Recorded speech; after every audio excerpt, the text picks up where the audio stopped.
사랑합니다. 오늘 말씀 바로 앞에서 예수님께서는 자신의 이름으로 어린아이 하나를 영접하면 그것이 곧 나 예수님을 영접하고 받아들이는 것이다 라고 말씀을 하셨습니다. 그 말을 들은 요한이 오늘 본문 첫 시작이 38절에서 질문을 합니다. 이 사건을 갖고 예수님께 질문을 하는데, 왜 요한은 이러한 태도로 우리를 따르지 않는 어떤 자에 대해서 이야기하며 질문을 했을까요? 바로 자신들이 갖고 있었던 기득권 때문이었습니다. 예수님께 더 가까이 붙어 있을수록 자신은 더 거룩하게 된다 생각했고, 예수님의 직속 제자들에게만 예수님의 사역과 권세를 예수님께서 허락하신다 생각했기 때문입니다. 이에 대한 답으로 예수님께서는 39절에서 명확하게 이야기하십니다. 내 이름으로, 바로 내 이름으로 행한 일이라면 어떠한 것도 금할 수 없다라고 말씀을 하시죠. 예수님과 물리적으로 신체적으로 가까이 있는 것으로 더 높고 낮음을 판가름할 수 없다라는 것입니다. 또는 그렇게 편을 가를 수 없다라고 말씀을 하시죠. 바로 예수님께 중요한 것은 예수님의 제자라면 내 이름으로 행하고 살아가고 있는가라는 것이 예수님께 더 중요했던 것입니다. 그리고 예수님은 42절에서 이렇게 경고를 하십니다. 누군가를 실족하게 한다는 것이 참으로 엄하고 중한 것이다, 이렇게 우리에게 말씀하고 계십니다. 누군가 한 사람을 실족하게 한다는 것은 구체적으로 죄에 빠뜨리는 것뿐만 아니라 예수님을 믿지 않도록 떠나가게 하는 이 포괄적인 행동까지 포함을 시킵니다. 본문에 연자맷돌이 나옵니다. 연자맷돌은 나귀가 끌면서 돌리는 맷돌입니다. 이것은 우리가 예전에 오래전에 썼던 집에서 돌리는 그 맷돌보다 훨씬 크고 무거운 맷돌입니다. 그런데 우리가 누군가를 실족시킨다면, 누군가의 마음을 아프게 하고 상하게 한다면 연자맷돌을 목에 걸고 바다에 빠지는 것이 차라리 낫다. 예수님은 엄하게 경고를 하십니다. 그만큼 예수님께서는 누군가를 실족시켜서 받는 대가가 끔찍할 것이고 엄할 것이다, 미리 말씀하고 계시는 것이죠. 여기서 우리가 본문에서 주목해야 할 표현들이 있습니다. 43절과 47절에 반복해서 나오는 표현인데, 바로 작은 자들을 실족하게 하면 이라는 이 표현이 오늘 본문에서 너를 범죄하게 하거든과 같은 의미로 담겨져 있습니다.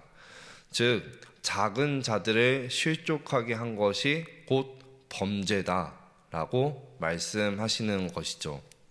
지금 제자들은 자기들끼리 지금 자리싸움을 하고 편가르기를 하고 있습니다. 그리고 자신들과 함께하지 않는 자들은 배척을 하고 있습니다. 편을 가르는 것이죠.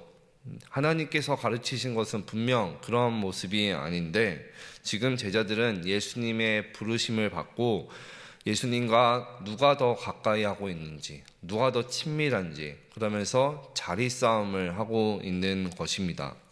그분께 더 가까이 붙어 있으면 있을수록 그분과 같이 능력을 행할 수 있고 사역할 수 있다, 오해를 단단히 하고 있었던 것입니다. 그래서인지 예수님께서 자신을 가리켜서 이제 곧 일어날 그 십자가 사건 순환 예고를 예수님께서 말씀하시면 제자들은 똑같은 반응을 보입니다. 말씀을 깨닫지도 못하고 두려워만 했습니다. 인자가 고난을 받고 죽어야 한다, 예수님의 이 이야기를 결코 제자들은 지금 이해를 하고 있지 못하고 받아들이지 못하고 있기 때문입니다. 왜냐하면 그들의 머릿속에는 지금 온통 자리싸움, 기득권 싸움만 하고 있었기 때문입니다. 하나님께서 이 예수님을 통해서 주시는 이 십자가에 감추어 두신 이 신비와 능력이 무엇일까요? 오늘 본문에도 아주 잘 나타나 있습니다. 바로 희생을 통해서 화목과 화해가 일어나는 것입니다. 누군가의 희생을 통해서 공동체가 살아나는 것이고, 희생을 통해서 곧 그것은 생명을 얻는 것입니다. 그리고 예수님의 희생을 통해서 죄에 빠져서 죽을 수밖에 없었던 우리 인간이 하나님과 화해를 하고 화목하게 지낼 수 있다라는 것이죠. 예수님께서 고난을 받는다는 것, 바로 예수님이 십자가를 지고 짊어지시고 돌아가신다라는 것이 바로 희생을 통해서 우리의 생명을 얻는 것입니다.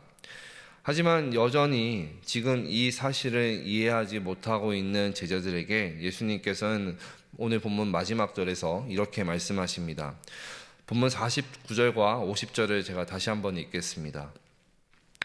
사람마다 불로써 소금 치듯 함을 받으라. 소금은 좋은 것이로되 만일 소금이 그 맛을 잃으면 무엇으로 이를 짜게 하리요. 너희 속에 소금을 두고 서로 화목하라 하시니라. 아멘.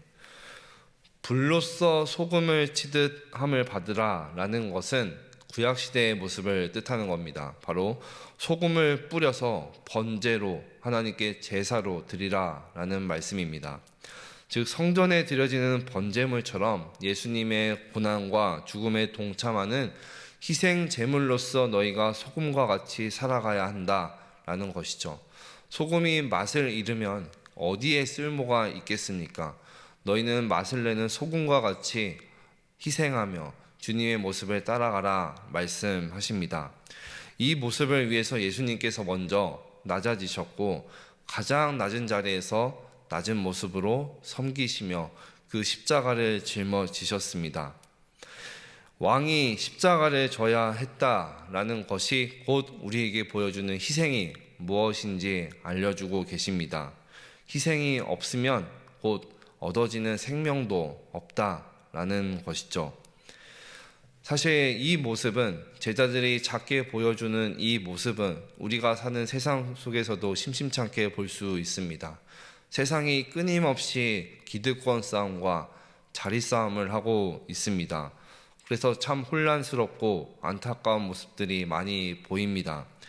과연 이 시대의 예수님의 제자들로 살아가기 위해서 저희도, 여기 서 있는 저도, 또 앉아 계신 우리 모든 교우분들도 함께 부르심을 받았는데 어떻게 우리가 소금과 같이 오늘 말씀에서 예수님께서 말씀하신 것과 같이 맛을 내면서 서로를 위해 희생하며 생명을 얻는 그 기쁨을 맛보면서 살아갈 수 있을까요? 바로 이 능력과 신비는 오직 한 가지뿐입니다. 예수님께서 받으신 그 고난을 기억하고 희생을 기억하며 서두에 말씀드렸듯이 내 이름으로, 예수님의 이름으로 살아가는데 그 힘과 능력과 신비가 있는 줄 믿습니다.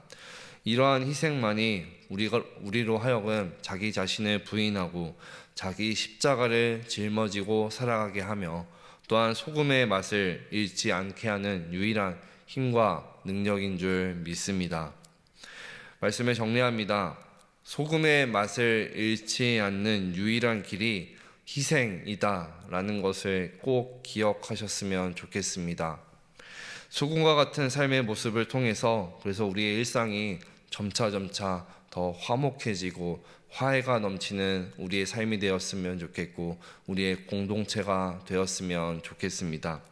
그래야 해서 자리싸움과 편가르기로 시끄러운 삶의 현장 속에서 오늘도 우리의 주어진 자리에서 내가 한편으로는 때로는 소금의 그 역할을 감당하며 누군가를 위해 희생하며 나아갈 때 정말 화목의 대사로, 하나님의 대사로 쓰임받으며 나아가는 귀한 삶이 되기를 간절히 소망합니다.